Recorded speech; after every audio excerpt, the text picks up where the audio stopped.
ಸ್ನೇಹಿತರೆ, ಮೋಸ ಹೋದ್ಮೇಲೆ ದಯವಿಟ್ಟು ಎರಡು ಕೆಲಸನ ಮಾಡಬೇಡಿ. ಯಾಕಂದರೆ ಸ್ವಾರ್ಥಿಗಳ ಪ್ರಪಂಚ ಇದು. ಯಾರು ನಿಮಗೆ ಒಳ್ಳೇದು ಮಾಡಬೇಕು, ನಿಮ್ಗೆ ಉದ್ಧಾರ ಮಾಡಬೇಕು ಅಂತ ಯಾರೂ ಬರಲ್ಲ ಇಲ್ಲಿ. ಇಲ್ಲಿ ಬರೋರು ಎಲ್ಲರೂ ಕೂಡ ನಿಮ್ಮನ್ನು ಬಳಸ್ಕೊಬೇಕು ಆ್ಯಂಡ್ ಅವರು ಚೆನ್ನಾಗಿರ್ಬೇಕು ಅನ್ನೋ ಉದ್ದೇಶಕ್ಕೆ ಬರ್ತಾರೆ. ಸೊ ಎರಡು ಏನು ಕೆಲಸ ಅಂದರೆ ನೋಡಿ, ಯಾವುದೋ ಒಂದು ಪ್ರೀತಿ ವಿಚಾರದಲ್ಲಿ, ಫ್ರೆಂಡ್ಶಿಪ್ ವಿಚಾರದಲ್ಲಿ, ಸಂಬಂಧದ ವಿಚಾರದಲ್ಲಿ ನೀವು ನೊಂದಿದ್ರೆ, ಮೋಸ ಹೋಗಿದ್ರೆ ಮತ್ತೆ ಪುನಃ ಆ ಸಂಬಂಧ ಬಯಸಕ್ಕೆ ಹೋಗಬೇಡಿ. ಒಂದು ಸಲ ಮೋಸ ಹೋಗಿರ್ತೀರ, ಮತ್ತು ಪುನಃ ನೀವು ಅವ್ರ ಹತ್ರ ಸಂಬಂಧ ಬಯಸಕ್ಕೆ ಹೋದರೆ ನಾಯಿಗಿನ್ನ ಕಡಿಯಾಗಿ ನೋಡ್ತಾರೆ ನಿಮ್ಮನ್ನು. ಇದು ನೆನಪಿರಲಿ. ಯಾಕೆಂದರೆ ಮನುಷ್ಯನಿಗೆ ಸ್ವಾಭಿಮಾನ ತುಂಬ ಮುಖ್ಯ ಇರುತ್ತೆ. ಆ ಕಾರಣಕ್ಕೆ ಯಾವುದೇ ಕಾರಣಕ್ಕೂ ಅವ್ರಿಗೆ ಫೋನ್ ಮಾಡೋದಾಗಲಿ, ಮತ್ತೆ ಆ ಸಂಬಂಧ ಬೇಕು ಅಂತ ಹೋಗೋದಾಗಲಿ ಮಾಡಬೇಡಿ. ಯಾವಾಗ ಅವರು ಫೈನಲಿ ರಿಸಲ್ಟ್ ನಿಮಗೆ ಚೀಟಿಂಗ್ ಮಾಡಿದ್ದಾರೆ, ಮೋಸ ಮಾಡಿದ್ದಾರೆ, ಅವಮಾನ ಮಾಡಿದ್ದಾರೆ, ಅಲ್ಲಿಗೆ ಆ ಸಂಬಂಧನ ಎಂಡ್ ಮಾಡಿ. ಎರಡನೇ ಪಾಯಿಂಟು, ಯಾವುದೇ ಕಾರಣಕ್ಕೂ ಮೋಸ ಹೋದ್ಮೇಲೆ ಅಥವಾ ಅವರಿಂದ ದೂರ ಆದಮೇಲೆ, ಅವಮಾನಕ್ಕೊಳಗಾದ್ಮೇಲೆ ಡಿಪ್ರೆಷನಿಗೆ ಹೋಗಬೇಡಿ.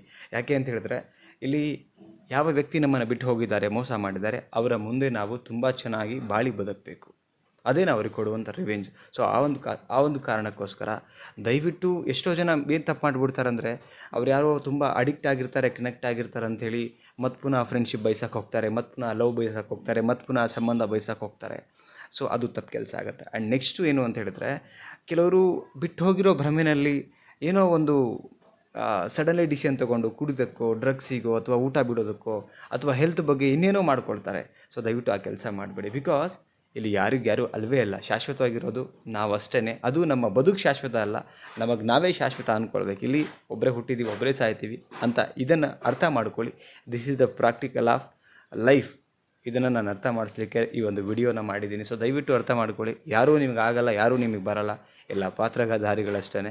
ಬಟ್ ನೀವು ಚೆನ್ನಾಗಿ ಬದುಕೋದನ್ನು ಕಲಿತಾಗ ಮಾತ್ರ ನಗನಗ್ತಾ ಕಷ್ಟ ಸುಖ ಇದ್ರ ಮಧ್ಯೆ ನೀವು ಬದುಕನ್ನು ಚೆನ್ನಾಗಿ ಕಟ್ಕೊಳ್ಬೇಕು. Okay, thank you so much guys. ಈ ಒಂದು ಇನ್ಫಾರ್ಮೇಷನ್ ಜಸ್ಟ್ ಒಂದು ನೊಂದಿರ್ತಕ್ಕಂಥ ಮನಸ್ಸುಗಳಿಗೆ ಶೇರ್ ಮಾಡಿದ್ದೀನಿ. ಇಷ್ಟ ಆಗಿದ್ದರೆ ಜಸ್ಟ್ ಒಂದು ಲೈಕ್ ಮಾಡಿ ಆ್ಯಂಡ್ ಕಮೆಂಟ್ ಮಾಡಿ, ಸಬ್ಸ್ಕ್ರೈಬ್ ಮಾಡ್ಕೊಳ್ಳಿ ಚಾನಲ್ ಆ್ಯಂಡ್ ಎಲ್ರಿಗೂ ಶೇರ್ ಮಾಡಿ.